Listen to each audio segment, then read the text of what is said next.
Hello everyone, welcome to my channel Paul kitchen. তো আজকে আমি দেখাবো কীভাবে কুমড়ো দিয়ে সজনে ডাঁটা দিয়ে কোনো রকম মশলা ছাড়াই স্পেশাল একটা ইউনিক রেসিপি তৈরি করা যায়। তাহলে চলুন দেরি না করে শুরু করা যাক। তো এই যে দেখতে পাচ্ছেন, এটা হলো আমাদের সজনে ডাঁটা গাছ। এখান থেকে আমরা একে একে সজনে ডাঁটাগুলিকে তুলে নিচ্ছি। এই যে দেখতে পাচ্ছেন, এই গাছটার মধ্যে কিন্তু বেশি একটা সজনে ডাঁটা ধরেনি, মাত্র কম করে মাত্র 6 থেকে 7টা সজনে ডাঁটা ধরেছে। তো এই 6-7টা সজনে ডাঁটাকে আমরা তুলে নিচ্ছি। এই গাছটাকে ধরেনি, এটা একমাত্র কারণ আমরা গাছটাকে ঠিকমতো গত বছর কেটে দিইনি। সজনে ডাঁটা গাছের একটাই নিয়ম, সবসময় রাখবে সজনে ডাঁটা ধরার পরে গাছের ডালাগুলি কেটে দিতে হয়। ঠিক করে যদি গাছের ডালাগুলো না কাটেন, দেখবেন পরের বছর সজনে ডাঁটাগুলো একদম ধরতে চাইবে না, একদম ধরবেন। দেখতে পাচ্ছেন আমাদের গাছগুলোতে একদম সজনে ডাঁটা ধরেনি। দেখুন এখানে মোটামুটি 7-8টার মতো ধরেছে। মোটামুটি এখানে 7-8টা নিয়ে নিলাম সজনে ডাঁটা। আর এদিকে দেখুন আরেকটা গাছ দেখাচ্ছি। এই যে দেখতে পাচ্ছেন, এই গাছটার মধ্যে কিন্তু এক ফুটও সজনে ধরেনি এই বছর, কারণ আমরা গত বছর সজনে ধরার পর ডাঁটাগুলিকে গাছগুলিকে কেটে দিইনি, তার জন্য এই বছর একদম সজনেগুলো ধরেনি। তো চলুন শুরু করা যাক।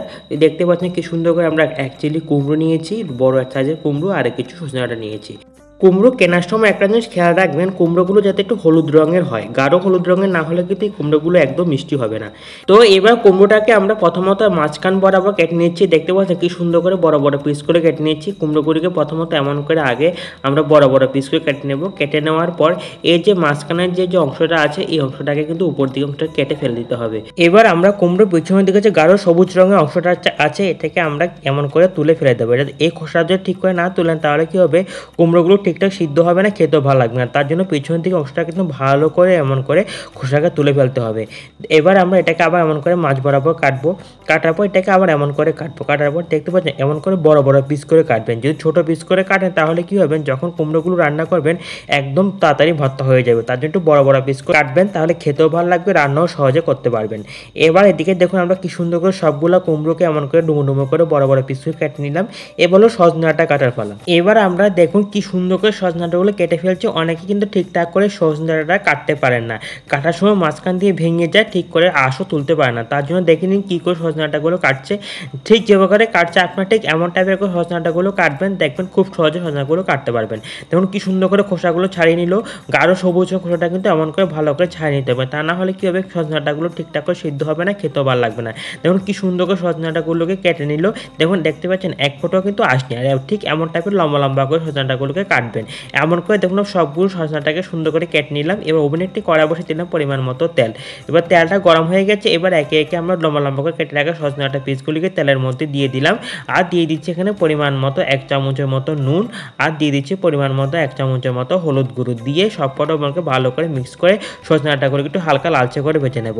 সজনে ডাঁটাগুলোকে এমন করে যদি লাল করে একটু না ভাজেন, তাহলে কি হবে, সজনে ডাঁটাটা কাঁচা কোনো থেকে যায়, খেতে ভালো লাগবে না। তার জন্য সজনে ডাঁটাগুলোকে দেখতে পাচ্ছেন কি সুন্দর করে লাল করে ভেজে নিলাম। ভেজে রাখা ডাঁটাগুলোকে এবার আমরা নামিয়ে নেব একটা বাটির মধ্যে। আর ওইদিকে দেখুন আমরা ওভেনে একটি কড়াই বসিয়ে দিয়ে দিলাম পরিমাণ মতো তেল। তেলটা গরম হয়ে গেছে, এতে 3টে শুকনো লঙ্কা দিয়েছি, 2টো তেজপাতার পরিমাণ মতো একটু পাঁচফোড়ন দিয়ে এবার ফোড়নটাকে একটু হালকা লালচে করে ভেজে নেব। মশলার মধ্যে কিন্তু আর কিছুই দেবো না, এটা দিয়ে কিন্তু এই রেসিপিটা হবে। দিচ্ছি পরিমাণ মতো ডুমো ডুমো কেটে রাখা কুমড়োগুলো, আর দিয়ে দিচ্ছি সামান্য একটু জল দিয়ে সবকটা ওভেনকে ভালো করে একটু মিক্স করে নিচ্ছি।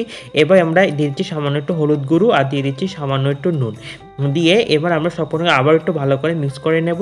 মশলার সঙ্গে একদম ভালো করে কিন্তু কষে নিতে হবে এই কুমড়োগুলিকে। দিয়েছি 3-4টা চেরা কাঁচা লঙ্কা দিয়ে ঢেকে দেবো 10 মিনিটের জন্য। দেখুন 10 মিনিট পর ঢাকাটা যখন সরিয়ে দেখতে পাচ্ছেন কুমড়োগুলো কতটা নরম হয়ে গেছে। কুমড়োগুলো দেখুন মোটামুটি সিদ্ধ হয়ে এসছে।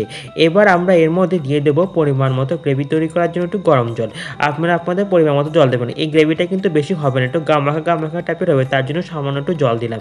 দিয়ে এবার এর মধ্যে দিয়ে দেবো পরিমাণ মতো ভেজে রাখা সজনে ডাঁটাগুলিকে এবং সবকটা ভালো করে আমরা মিক্স করে নেব। আর এটাকে হতে হবে মিনিমাম 4-5 মিনিট। 4-5 মিনিটের মধ্যে সবজিটা মোটামুটি হয়ে যাবে। দেখুন সবজিটা কি সুন্দর তৈরি করা হয়ে গেল গরম গরম। এবার রেসিপিটাকে আমরা নামিয়ে নেব। তো তৈরি করা হয়ে গেল গরম গরম রেসিপিটা গরম গরম ভাত বা রুটির সঙ্গে নিরামিষ যদি পরিবেশন করেন, নিমিশে একতলা ভাত খেয়ে ফেলতে পারবেন।